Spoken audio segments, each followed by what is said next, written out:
Have you been wondering what's really going on with the Toronto condo market? Maybe you've seen some of the negative headlines in the major news publications, or maybe you're a seller who's tried selling their condo with no luck. In either case, today we're going to unpackage why there's so much active inventory in the Toronto condo market, why condo prices are down, and why condos aren't selling.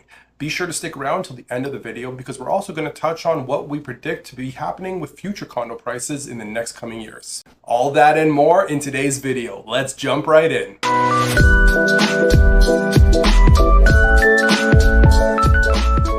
It's been a tough year for Toronto condos and Toronto condo investors, and I put those two in the same sentence because they're intimately connected.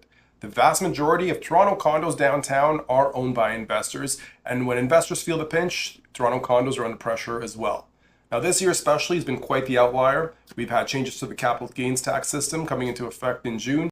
The Liberal government's changes to capital gains taxation are now in effect. Starting today, 66% of profits from the sale of assets such as a secondary home or cottage will be taxed. There's also been a lot of upheaval at the landlord-tenant board with very long processing times. This Windsor landlord has spent months fighting to evict his tenants, who he says haven't paid rent in 16 months. That's not to say Toronto condos are not selling at all.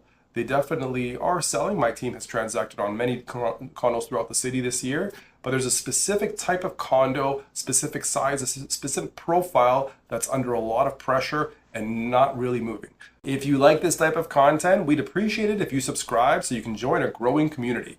If you did want to set up a one-on-one call with me, there's a link in the description below with direct access to my calendar.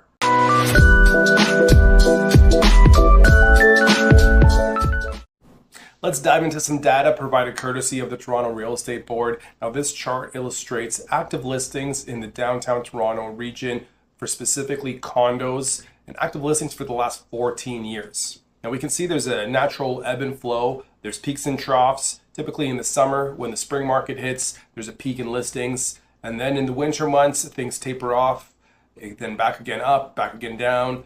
This cycle repeats itself. There's some clear outliers, like we can see over here in October 2020. When COVID hit, there was a period in the beginning when people were a little bit scared of buying real estate, and there was a huge peak in terms of active listings in the condo market. 5,277 active condos were listed back in October.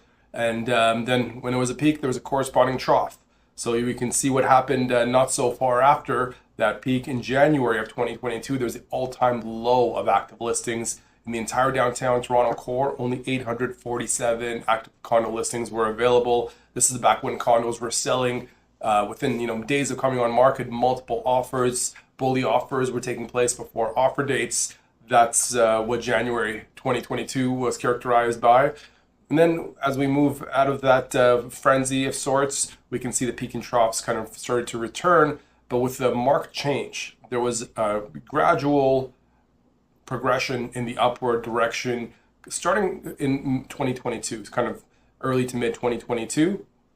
And then you could see where we are today. Right now we're in December, but we just reached the all-time high of active listings this year. That was back in June of 2024, with active listings totaling 5,875 active condo listings. Now that number has obviously dropped off because we're in December, and generally by this time of year, condos that haven't sold are not going to be sold. People will think about taking them off the market and then relisting in the springtime when conditions should be more favorable. But there's no point in leaving an active condo on the market collecting dust, so we see a big drop-off coming into January. But I want to dive a little bit deeper into these numbers and understand where these 5,875 condos came from and what the makeup of those condos is. Now, this shows 1 bedrooms, 2 bedrooms, 3 bedrooms, and 4 bedrooms that are active currently and have been, right? So right here, 0 is studios. So the not so many studios, 3 bedrooms back in July and June, 447, not that many. Now over here, we see 2 bedrooms, 2,442, but the biggest one, and this may or may not be a surprise, 1 bedrooms. Back in June, 2,789 1 bedrooms available for sale. Now, almost half of the available inventory in June was 1 bedrooms. That's a little bit strange, maybe you would think, but if you know what I know, you don't think it's too strange at all because of the way the Toronto pre-construction dynamics have worked for the last 10 years. The Toronto condo market has seen some pretty aggressive price growth over the last 14 years, and the vast majority of this price growth was fueled by investor clients buying into projects. Over 90% of some condo projects downtown have been purchased exclusively by investor condo buyers and not end users who actually want to live in the project. The builders took note of this and they started designing suites tailored to the price points that investment clients wanted to pay. Generally, the lower the better, and the way to achieve that is to sell more of the smaller spaces. If a builder could sell studios completely in a building or 1 bedrooms completely, I'm sure they would, but there are some regulations on the table from the City of Toronto which require a certain mix of suites in a building. For example, 3 bedrooms have to be a certain percentage, 2 bedrooms have to be a certain percentage, 1 bedrooms, and so forth. But they could sell a vast majority of 1 bedrooms, which they did because 1 bedrooms can be made to look very small and very attractive in price, and they sell quicker than an expensive 3 bedroom or a 4 bedroom. Now, with so many active listings, you'd expect that price points of condos are affected, and you would not be wrong. Let's have a look at this chart here. This is a pricing of condos over the last 8 years, and we can see that there was a clear peak back in April, March of 2022, and something very specific happened in that time frame. The Bank of Canada did an about face on interest rates, promising not to increase them for a very long time. And right in this time frame, they started a cycle of interest rate increases that lasted 10 consecutive increases in that pummeled Toronto condo prices. And they kept going down and down. And even though this year we've had 4 increases back to back, it still hasn't stopped the slide of Toronto condo prices. And that's specific to some other factors that are playing into this as well. What's not being shown in these charts is the other variable in the room, and that's pre-construction condo completions. Pre-construction condos, those condos bought off of floor plans years before, sometimes forgotten about, sometimes it takes 4 or 5 years to complete. This year in 2024, we've seen a historic level of pre-construction condo completions. We've had over 25,000 condos completed in 2024 alone.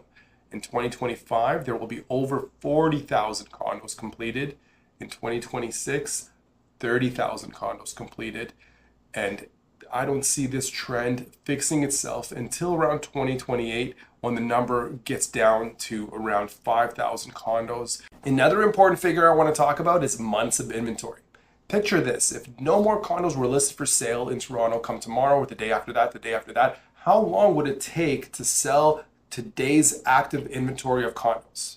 Now, that figure in Toronto right now is 5, which means it would take 5 months to sell the active inventory in Toronto as of today. If no more condos were listed for sale, nothing came out tomorrow, the day after that, or so forth, it would take 5 months of sales to absorb all this active inventory.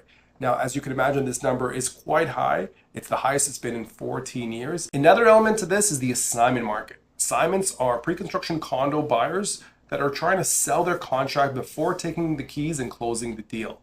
Now, these type of assignments are a little bit risky to sell right now, but I've seen many people approach me trying to sell an assignment and they want to walk away from their deposits. Sometimes this equates to $100,000, $150,000, or even $200,000, but they're willing to give it up because this assignment will not appraise in today's market. They bought it at such an elevated price, and prices have come down so much that the delta is huge in contrast, and they gladly will walk away from their deposits to avoid being sued and get away from the whole transaction.